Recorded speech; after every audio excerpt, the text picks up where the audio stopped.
Hello, everybody, and welcome. My name is Paul Fisher. I am a brass youth specialist for Brass Band England and part of the new Brass Foundations course. And it's really fantastic to welcome you all this evening to our first Getting Back to Brass interview with the one, the only, Carol Jarvis, everybody. Let's have a virtual clap for Carol. Shh. Hello, Carol. How are you? I'm very good. How are you? I'm very well. It's lovely to see you. And lovely to see you as well. It's not the first time we've done this in lockdown, is it? But it's always nice to chat to you. I know. And we could literally talk for hours, me and you. We could. But anyway, there you go. We've got half an hour, so we've got lots to pack in, okay? So I'm going to try. I've got a few notes. I'm going to try and whiz through as much stuff as I possibly can. So just to tell you, this year, Brass Band England have started a new thing called Brass Foundations, which is all to do with building relationships between music hubs and all of our local brass bands to kind of build our community together so we can all share ideas and link together and get performance opportunities, but just basically to get back to the very basics of having lots of fun and making lots of music. And when we had the idea for doing these interviews, the first person that sprung to my mind was you, because I know how important your music hub was to you when you were growing up. Now, everybody that's tuned in this evening will know all about you and followed your career, I'm sure. But I'm sure they'll be interested to know how it all started. So, I know that you're from Milton Keynes, and you had a lot to do with the hub there. So tell us, come on, talk us through the early years and your early days playing the trombone. Well, I remember there was some sort of music test at school to test whether you could tell if one note was higher than the other and things like that. And I remember passing that test. And they said, right, you've got really good ears. I said, okay. And I was 11 at the time. And they said, you can choose any instrument, but we need an oboe in the school orchestra. So I was like, right, I don't know what an oboe is. So I went home to my folks and said, what's an oboe? They played me some recordings and I turned my nose up and said, no, absolutely not. And apparently I just went, what's the one with the slidey arm thing? And my dad said, that's a trombone. So he bought me this secondhand trombone that I used up until probably my second year at the RNCM. No way, really? Just a secondhand little con student trombone that I used as my little jazzer trombone when I ended up at music college. But I started off on it, and little did I know at the time that normally you need a lesson to teach you how to produce a note. But I got to my first lesson, I could already play a scale because I'd found books, I'd found things, and I'd worked out where the slide positions were, what the notes looked like on the stave, and taught myself all of that. And so got pretty much typical Carol, just pet right slightly from the ahead start, of the game. And I had lessons with two cornet players, with this cornet teacher. I think it was like sort of 20-minute lesson. And those lasted, I don't even know, I can't remember. Those lasted a little while, like a group lesson. And then soon I was passed over to another cornet teacher. There were no trombone teachers around in Milton Keynes at the time. And that cornet teacher took me right up to grade 8. And then he said, right, we need to get you a trombone teacher now. So they found me a trombone teacher. But straight away, right from the start, age 11, I was put in brass bands, orchestras, big bands, improvisation classes. I then won a music scholarship, Bucks County Council music scholarship, to get piano lessons as well. Wow. And then I was in chamber orchestras, I was in the choir, I was in the brass quintet. Every night of the week, there was Monday night was choir, I think. Tuesday night was brass band. Wednesday night was senior orchestra. Thursday night was brass quintet and trombone lesson. Friday night was chamber orchestra. Saturday mornings started at, I think, at 8 o'clock in the morning with musicianship lessons, and I took this massive keyboard in with me, and we're learning about composition, harmony, melody, all those things, accompaniments, and just composing all these things around chord sequences. Nothing to do with the trombone, but just learning sort of, I don't know, composition and all these intricate things that I didn't really know much about. Piano lesson, there was then all the ensembles again, loads of other ensembles, right the way through to 3 o'clock in the afternoon. I think it finished with big band and improvisation. And honestly, Sunday was my time to rest. But I honestly don't know how I kept up with school homework. I honestly don't know where I fit it in. And then sometimes, I remember sixth form, some of the music teachers passed over the job of running the whole production to me, like the musical director. Right, Carol's 17. She can be the musical director, write all the music, arrange all the parts for all the band, rehearse all the whole production of singers and stuff. I was like, And I bet you did it as well, didn't you? You Say again? loved it. You loved it. I bet you were great at it. I do remember my mum taking a photo of me. I think it was fast asleep with my meal on a tray. Oh, Like, because I'm just exhausted. but that is an amazing experience for your music service to provide all that is incredible, isn't it? Yeah, absolutely amazing. Top. Yeah, and I literally, my lessons couldn't come soon enough. I had to teach myself bass clef. I had to teach myself tenor clef and alto clef because I was in the ensemble Yeah. with the part in front of me. It was like, Yeah, and I think that's one of the things that's really exciting about what my message and what our message from the Brass Foundation is. We're so lucky to play brass instruments. So yes, I love playing in a brass band, and my heart is that's where I grew up. I was, unlike you, I started in a brass band and I played in a really fantastic wind band, and then I used to go to the county orchestra, but I'd never come across a big band ever. And when I got to the Northern, and I was there a few years before you, obviously, but that's when I met, talked about Stan Kenton and Count Basie and Maynard Ferguson and, Herbie Green, all these things. I never heard of any of these people. So it would be perfect for me that people and children that are watching and listening now get to find out about some of these people and get opportunities to play in new groups. So that stood you in fantastic stead in your career.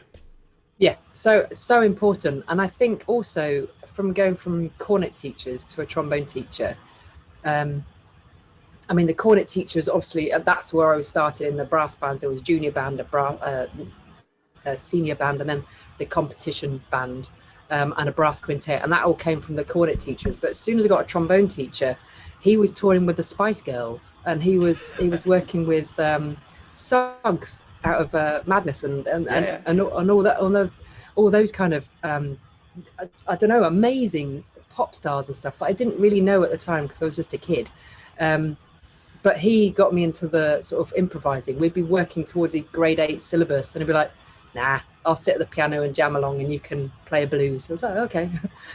So I think getting different opportunities from different people, because everyone's come from a different background, and that's so important. And I learned so much from that. And the director of our big band, he was a unbelievable clarinetist, saxophonist, who took us to competitions, and he ran the wind band as well. And you just get different input from different people, and I think that was so valuable. All these really passionate musicians that were teaching me. Talking about the passionate musicians, one thing I remember about when I met you at the Royal Northern was that you just had such a great personality, and you always had a smile, and you always had a can-do attitude. And so whatever it was that came around, Carol would go, "Yeah, I'll do that," And that's so important, isn't it, in our lives as musicians? It's such an important trait that you are able to do everything, and you've got that can-do mentality. Yeah. Oh God, yeah. I've lived by that. I mean, I've sometimes come almost unstuck a few times. I remember a last-minute call for the Halle Orchestra. They were over in Lincoln. I was in Manchester, and they called me at 4:30 one afternoon and said, "Okay, it's a 3-hour drive, but the concert starts at 7 o'clock. Can you get here?" And I was like, I'll try. Wow. And that was before sat nav, so it was like map on my passenger seat, and like, "Oh, where am I going?" I was getting changed as I was driving, foot flat to the floor, and I just made it in time, having gone through I think there was a toll road, and I was half undressed passing some money up to someone without clothes on. And I mean, I've had recording sessions that have come in and last minute, and I've not had my big trombone with me. I've only had the little one. Yeah. And I've had people say, "Can you just record one note for me? I need it like in 2 hours time. It's got to go on a Sony TV advert." "Yeah, no problem, send it through. And the one note was a bottom D. I was like, I've only got my little trombone that's not got a bottom D in it. So I was like, yeah, I can do it. It's fine. So I just recorded a load of bottom E's and then just take them all down a little bit. Clever girl. But I've always said yes and then work it out afterwards. Okay, that's cool. So listen, I know we're going to have lots of people listening in, lots of young people. I know you've got your relationship with the National Youth Brass Band of Great Britain, which is cool. You're the tutor there, but you were guest soloist there, weren't you? Was it last year or the year before? Yeah, obviously. Year before, yeah. Last year didn't happen, so none Oh, of us had last we did year. an online course last year, and it was absolutely incredible. Oh, that's cool. It really worked so well. Okay, so what I want people to know about is there'll be people wanting to know about technique and routine and all those sorts of things. And I've spoken to you a few times over the last year, and I have got a great memory of you talking about breathing, and it's been really memorable for other people who've heard you talking. So can you just talk us through a little bit about your routine? What's the first thing you do? I know for a fact that it includes one of these. Okay? It does. So talk us through, you've got half an hour, you've got a session at Abbey Road at 10 o'clock. What does Carol Jarvis do in that half an hour before? Well, if I'm driving, then it'll start in the car. Okay. And that'll be breathing. And absolutely breathing to wake everything up. Because I think people, I don't even know the exact percentage, but people that don't play a brass instrument or isn't a sports person, their breathing is just such a small percentage of the lung capacity. And we need to use it to the maximum, and we need to work at that to be able to get them working. And especially when I've just had a bit of time off, getting the lungs working is the first thing that I've noticed I've got out of practice. This comes back, playing all comes back pretty quickly, but the lungs are out of practice. So I always think of like a big bulbous glass jug that you've got to fill with water.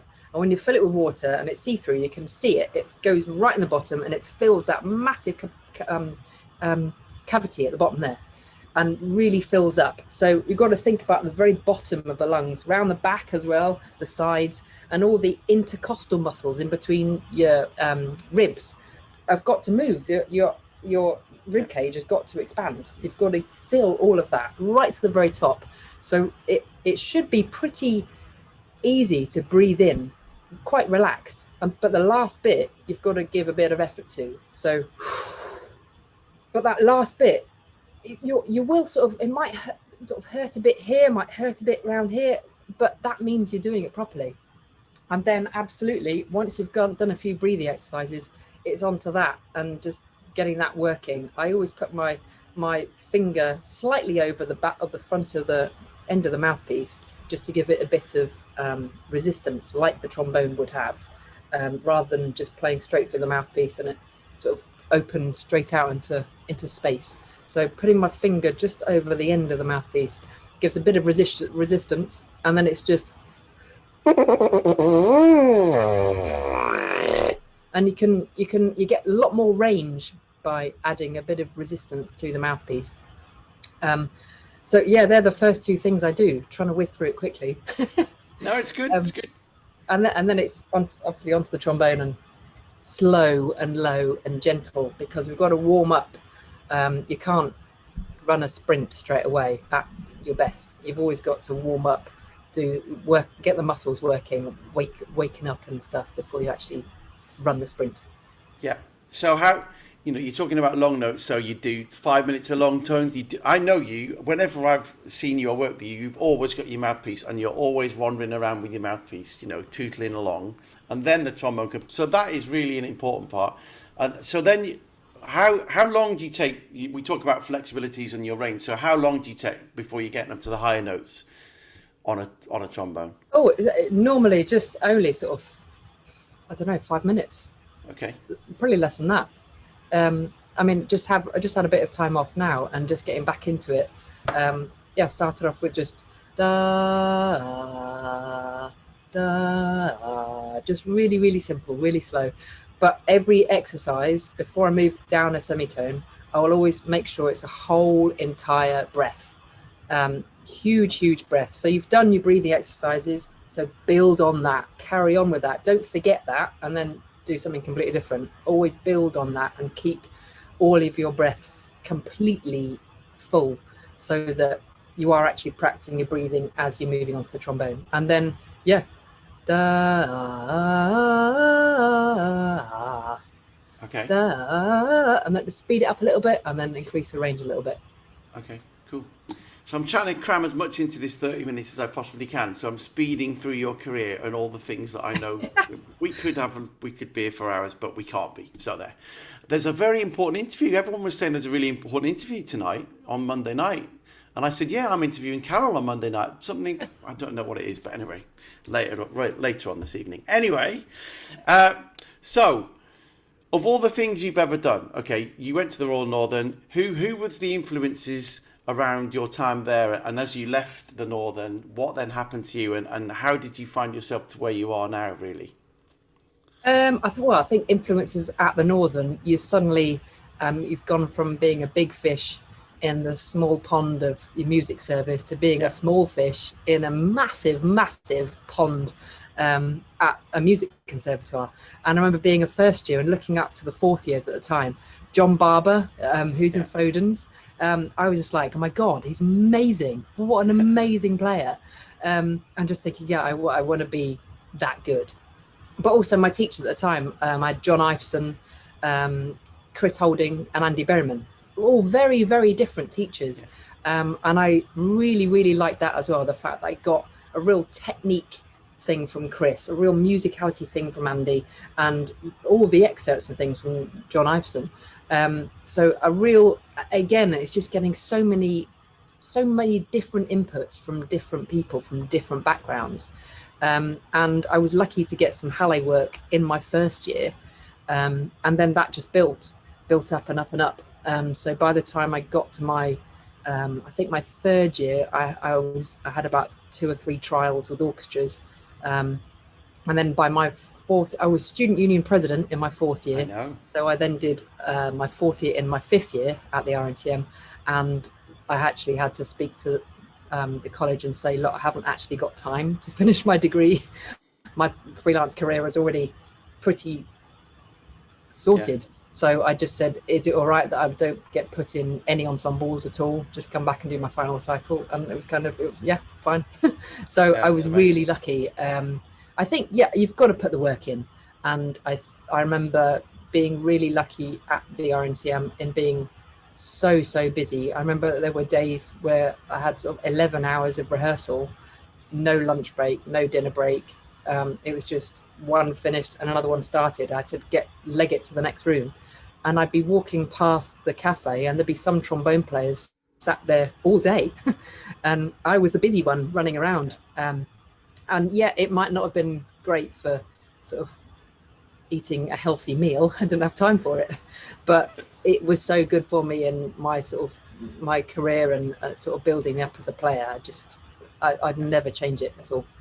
And of course, one of the keys to your career has been to spin as many plates at the same time as you possibly can.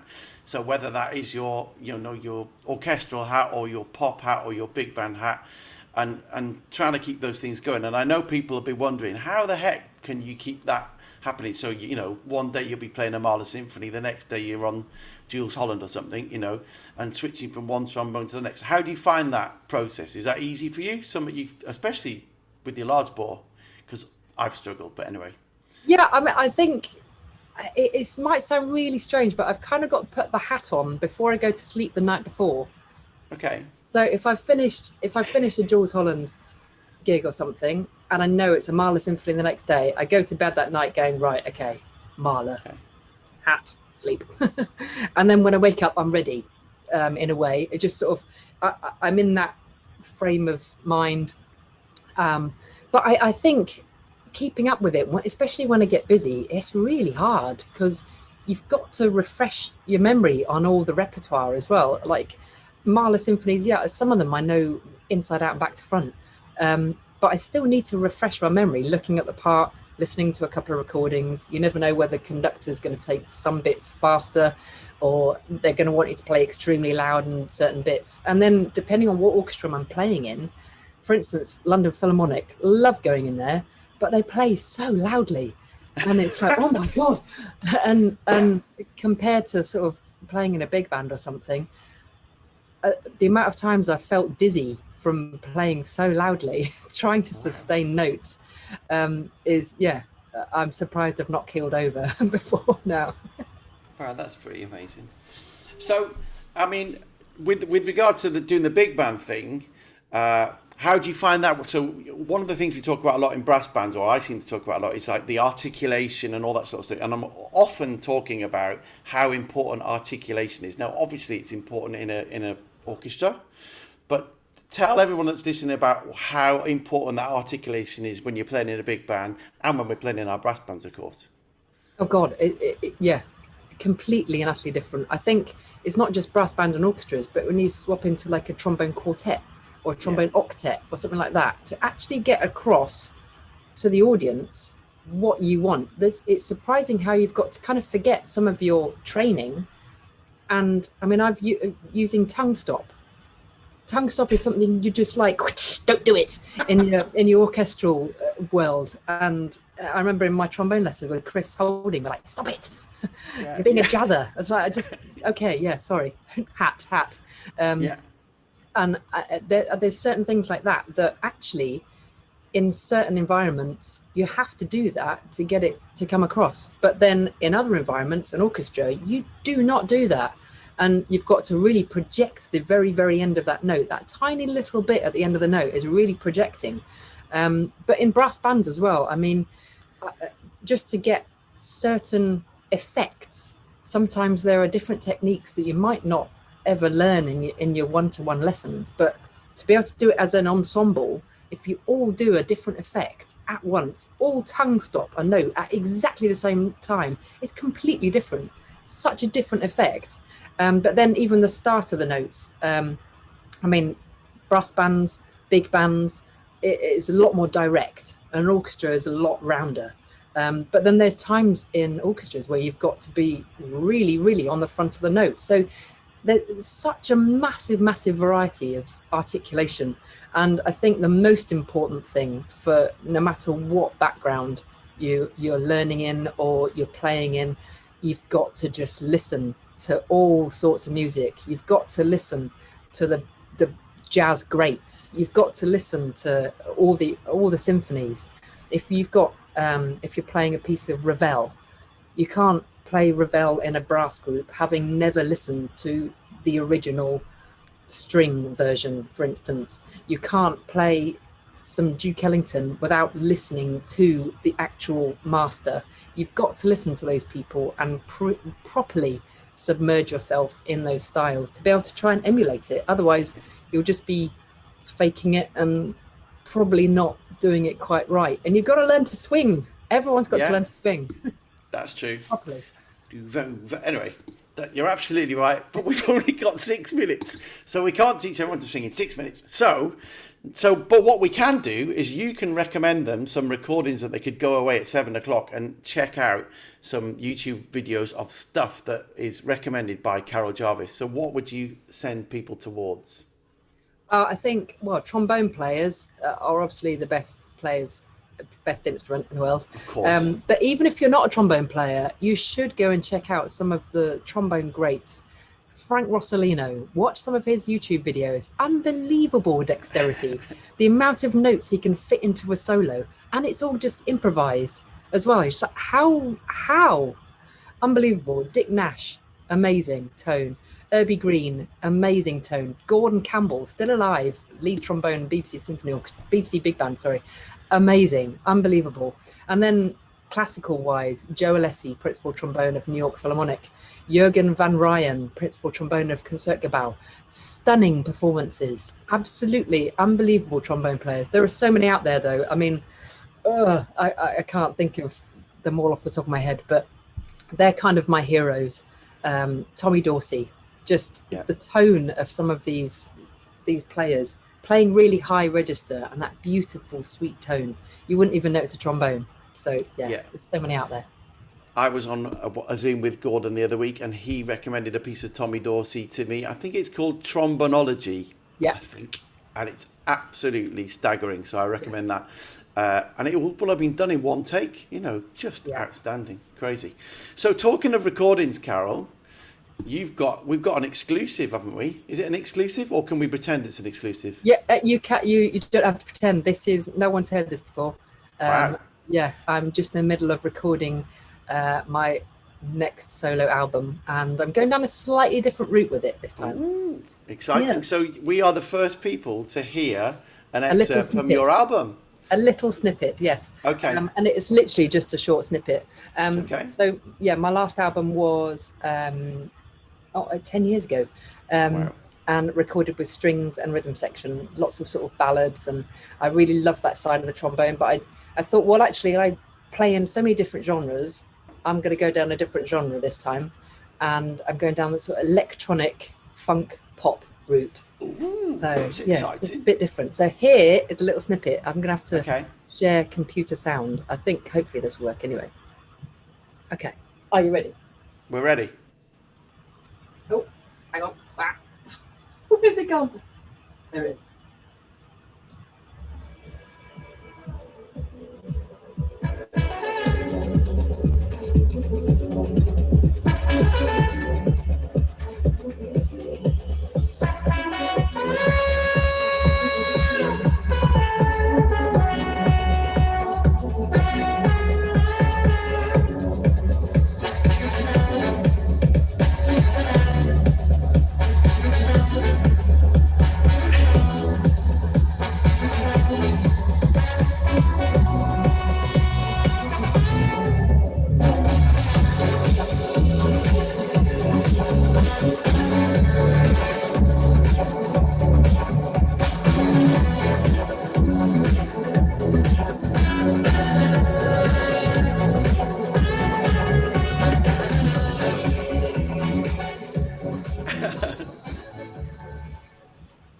There you go. We like it. Like it. We'll have to, have a nightclub. Book a nightclub for the launch. No, let's all go to Ibiza.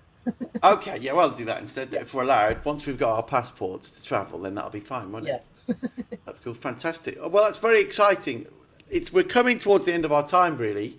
I want to say a huge thank you to you. But what I would like to make you agree to while we're live on here is that I would love you to come back and do another webinar for Brass Band England later in the year, where we really delve into your playing and how you can help other people with their playing. Because I've been lucky enough to watch you and listen to you teaching, and I think it'd be really beneficial for people to. We've sort of scratched the surface a little bit, but I know that the way that you deliver your lessons is fantastic, and we could do so much more. So I think there'd be a huge audience for that. So would you say yes to me for doing that, Carol?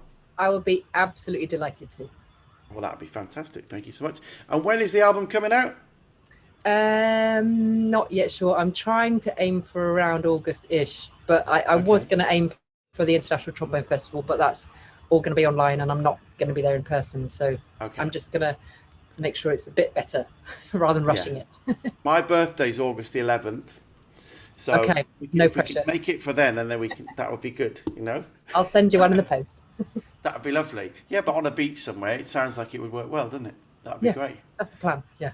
Yeah, cool. Okay, well, thank you so much. I would love everybody who's listened to give Carol Jarvis a big, huge virtual clap for giving of her Monday evening. Hope you enjoy the rest of your evening, Carol. And I will catch up with you very, very soon. But thank you so much. And thank you, everyone else, for checking in and listening. And we will see you soon. See you next week. Bye.